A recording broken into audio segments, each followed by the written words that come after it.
ओढ़ दुल्हन का वेश है पाखी चली पिया के देश। भूली याद पुरानी मन में रहा न कुछ भी शेष। उपन्यास के इस भाग में सुनते हैं और जानते हैं कहीं पाखी के मन को लगेगी तो नहीं कोई ठेस।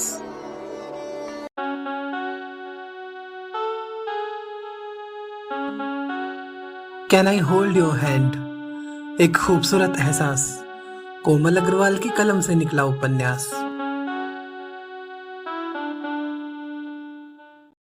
हेलो एवरीवन, आप सुन रहे हैं can I hold your hand, एक खूबसूरत एहसास का 60वां भाग मेरे यानी खुशबू के साथ। सो डियर लिसनर्स, जैसा कि आपने कहानी के पिछले भाग में जाना कि पाखी की विदाई होती है और वो अपने बाबुल का आंगन छोड़ सूरज के साथ चल पड़ती है एक नए सफर पर, जहां पाखी उसे मना लेती है दिल्ली जाने के लिए। आंखों में कितने सपने सजाए वो अपने ससुराल जा रही है अपने सास ससुर का आशीर्वाद लेने। अब आगे। ग्रेटर कैलाश की प्रताप कोठी के सामने जब सूरज और पाखी आकर रुके तब सुबह के 10 बज गए थे। सूरज ने आने की खबर किसी को नहीं दी थी। भानु के सौजन्य से उसके मॉम डैड को पहले से ही उसकी शादी की खबर मिल चुकी थी और इसी बात से नाराज महेंद्र ने उसे दिल्ली की जायदाद से बेदखल करने का फैसला किया। मगर आनंदिता इस फैसले के पक्ष में नहीं थी।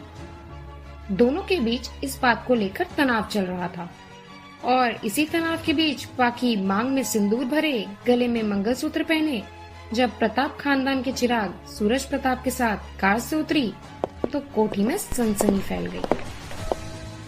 गार्ड से लेकर माली और माली से लेकर बावर्ची, सबसे होती हुई यह खबर आनंदिता तक पहुंची और उन्होंने तुरंत महेंद्र प्रताप को घर वापस लौटने के लिए फोन कर दिया। पाखी उन्हें अपने सामने अचानक आया देख घबरा गई। उसने बढ़कर उनके पैर छूने चाहे मगर उनकी आंखों से अंगारे बरसते देख वह सहम कर पीछे हट गई। सूरज उन्हें ऐसे आया देख बात संभालने के उद्देश्य से बोला, मॉम, मैं आपको बताने वाला था पर। इससे पहले कि वह अपनी बात पूरी कर पाता उसकी मॉम बोली, कब बताने वाले थे? शादी के बाद? ये इस तरह से? उन्होंने पाखी को तिरछी नजरों से देखते हुए कहा, और तुम क्या समझते हो? हमें क्या मालूम नहीं है कि क्या क्या गुल खिला रहे हो देहरादून में? आनंदिता की कड़वी बातें सुन सूरज ने भी तीखा जवाब दिया, जब आपको सब मालूम ही है तो फिर इतना शोर मचाने की क्या जरूरत है मॉम? आनंदिता की क्रोध की कोई सीमा ना थी। वह सूरज को चिल्लाते हुए कह रही थी, हमारी मर्जी के खिलाफ शादी की है तुमने, कोई छोटी बात नहीं है। एक बार भी तुमने सोचा कि इस सोसाइटी में हमारी कितनी बदनामी होगी? लोग हंसेंगे जब उन्हें ये पता चलेगा कि तुमने कालीन बेचने वाले की बहन को लाकर हमारे घराने की इज्जत को मिट्टी में मिला दिया। अपने भैया के लिए इस तरह के अपमानजनक शब्द सुन पाखी की आंखों में आंसू आ गए और वह एक कोने में खड़ी अपनी जिद पर पश्चाताप करने लगी। सूरज ने उसे एक नजर देखा और अपनी मॉम को करारा जवाब देते हुए बोला, किस इज्जत की बात कर रही हो मॉम? जब आपकी डियर डार्लिंग बड़ी बहू पार्टीज में ड्रिंक करके लेट नाइट घर लौटती थी और नौकरों के सामने आप लोगों का अपमान करती थी तो आपकी इज्जत पर 4 चांद लग रहे थे ना? और मैंने आप लोगों के इस डबल स्टैंडर्ड सोसाइटी के खिलाफ जाकर एक सीधी सादी भले घर की लड़की से शादी कर ली तो आपकी इज्जत सरे बाजार नीलाम हो गई। वाह मॉम, मान गए आपको और आपकी इस सोसाइटी को। अभी वह अपनी मॉम को पाखी का पक्ष लेते हुए बात कर ही रहा था कि उसके डैडी की रौबदार आवाज सुनाई आई, ये किस जवान में बात कर रहे हो तुम अपनी मॉम से? शर्म नहीं आई तुम्हें? सूरज उन्हें देखते ही उठ खड़ा हुआ और बोला, ओ डैड, अच्छा ही हुआ जो आप भी आ गए ये तमाशा देखने के लिए। कहिए, अब आपका क्या फरमान है? सूरज के डैडी को अचानक यूं आया देख तो पाखी के होश ही उड़ गए थे। उसने प्रीत से अब तक उनके बारे में सुना ही था पर आज उन्हें सामने देख उसे डर मालूम हुआ। उसके पैर थर थर कांप रहे थे। इधर आनंदिता पति को देख बेचारगी से बोली, देखिए ये किस जबान में बात कर रहा है मुझसे। उन्होंने तुरंत गिरगिट की तरह रंग बदल लिया था। महेंद्र ने एक तीखी दृष्टि कोने में सहमी सी खड़ी पाखी पर डाली, फिर सूरज से तेज स्वर में कहा, ये हमारा घर है सूरज, यहाँ वही होगा जो हम चाहेंगे। और तुम एक बात अच्छी तरह समझ लो कि ये 2 कौड़ी की लड़की अपने दिल में जो अरमान लेकर आई है, हम उसे कभी पूरा नहीं होने देंगे। पाखी की आंखों से झरझर आंसू बह रहे थे। वह क्या क्या अरमान लेकर यहाँ आई थी कि शायद उन दोनों को विवाह के बंधन में बंधा दे उसके सास ससुर देर सवेर उसे अपना ही लेंगे, पर यहाँ तो सुलह का दूर दूर तक कोई नामो निशान ही नहीं था। सूरज ने उसे इस तरह आंसू बहाते देखा तो आवेश में कहा, डैड बस बहुत हो गया। पर महेंद्र फिर बरसे, चुप करो तुम्हारी ये मजाल कि तुम अपने बाप को आंखें दिखाओ। और तुम एक बात कान खोल कर सुनो लड़की, अगर तुमने जाने अनजाने में हमारे घराने की बहू बनने के ख्वाब देख लिए हैं तो उसे ख्वाब समझ कर ही भूल जाओ। वो पाखी की तरफ बढ़े और बोले, तुम्हें वहीं पहुंचा दिया जाएगा जहां से तुम आई हो, और तुम्हें हमारे बेटे की जान छोड़ने के बदले इतना रुपया मिलेगा कि तुमने या तुम्हारे परिवार वालों ने भी सपने में नहीं सोचा होगा। तुम्हारा खेल खत्म हो गया है लड़की। सूरज हमारा खून है, वो तुम्हें छोड़ सकता है पर हमें नहीं। उन्होंने गर्व से अपनी छाती ठोक कर कहा।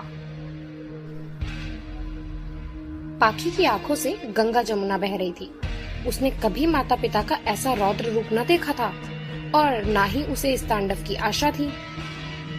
सूरज ने अब धीरज से काम लिया और अपने डैड से शांतिपूर्वक कहा, डैड ये ठीक है कि मैं आपकी इज्जत करता हूँ, आपका हर कहा मानता हूँ, लेकिन मैं आपका ही खून हूँ। मैं तो यहाँ सिर्फ आपकी बहू के जिद करने पर आया था। आशीर्वाद चाहिए था इसे आपका। तड़प रही थी आप दोनों से मिलने के लिए। कहते हुए सूरज पाखी के बगल में जा खड़ा हुआ और उसके आंसू पोंछते हुए उसे चुप कराने लगा। आनंदिता ताने मारते हुए पाखी से बोली, आशीर्वाद माय फुट, कपड़े बदल लेने से नौकरानी राज रानी नहीं बन जाती। सूरज तड़प कर बोला, बस भी करें, मैं अब यहाँ एक पल नहीं रुकूंगा। आप लोगों ने मुझे जो भी सुनाया मैं सुनता गया, पर पाखी के खिलाफ एक भी लफ्ज नहीं सुनूंगा। महेंद्र ने पूछा, तुम्हें बुलाया किसने था? जिस रास्ते से आए हो उसी से लौट जाओ। सूरज ने भी पाखी का हाथ थाम कर कहा, जा रहा हूं और कभी ना लौटने के लिए जा रहा हूं।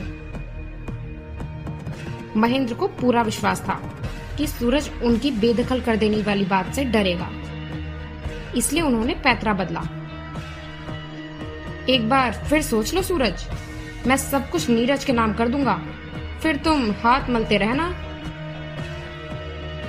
सूरज को ना उसके डैडी की दौलत की परवाह थी, ना उनकी धमकी की। उसे फिक्र थी पाखी के दिल पर लग रही चोटों की।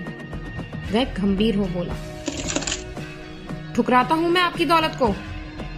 नहीं चाहिए मुझे प्रताप इंडस्ट्रीज का एक भी शेयर। शौक से नाम करे भैया के। आनंदिता ने बेटे को रोकने की कोशिश की।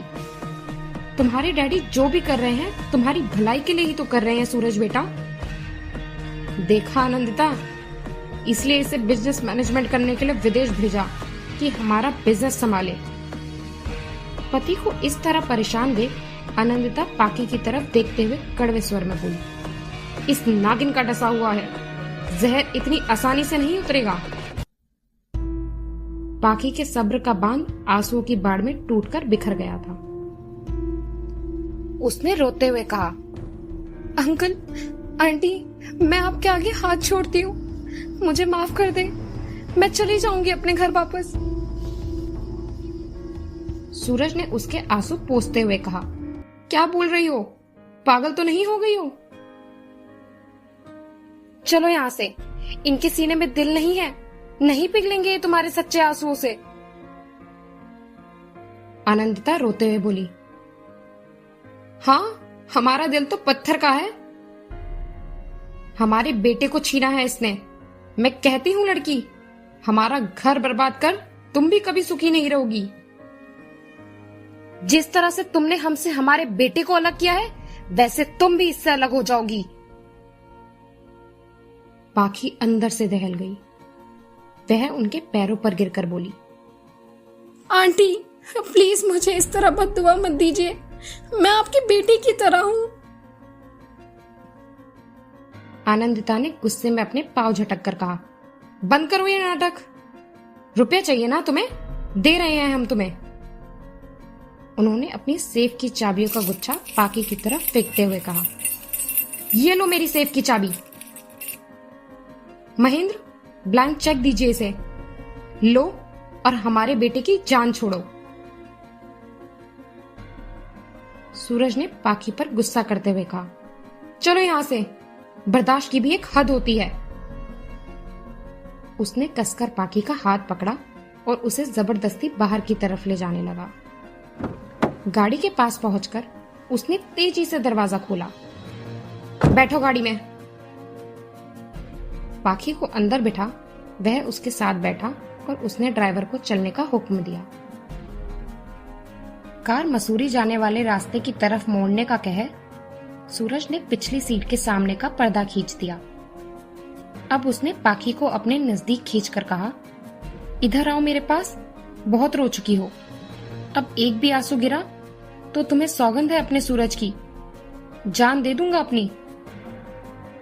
पाखी ने उसके होठों पर हाथ रखते हुए कहा, आज कह दिया है, फिर कभी ऐसी बात जुबान पर लाना भी मत। मुझसे एक वादा करो। सूरज ने रूठ कर कहा, मैं बिना जाने कोई वादा नहीं कर सकता। पाखी ने सिसकते हुए कहा, मुझे देहरादून वापस छोड़ दो और चले जाओ अपनी दुनिया में वापस। मैं तुम्हारे सर्वनाश का कारण नहीं बनना चाहती। परिस्थितियां व्यक्ति को वो कहने पर विवश कर देती हैं जो वो कहना तो क्या, सोचना भी नहीं चाहता। पाखी भी परिस्थितिवश सूरज को सुना रही है अपना निर्णय। अगले भाग में सुनिए क्या होगा इन दोनों के प्रेम का परिणाम। आंसू निकाल कर रख देने वाले इस उपन्यास ने यदि आपको भी सोचने पर विवश किया है तो लाइक, शेयर और चैनल सब्सक्राइब अवश्य कीजिए। कमेंट बॉक्स में राय दीजिए समाज के उस वर्ग के प्रति जो संबंधों को धन के समक्ष तुच्छ समझते हैं। पुनः भेंट होगी अगले भाग में। तब तक जुड़े रहिए कनेक्टिंग ड्रीम्स के साथ, जो दे सपनों को पंख।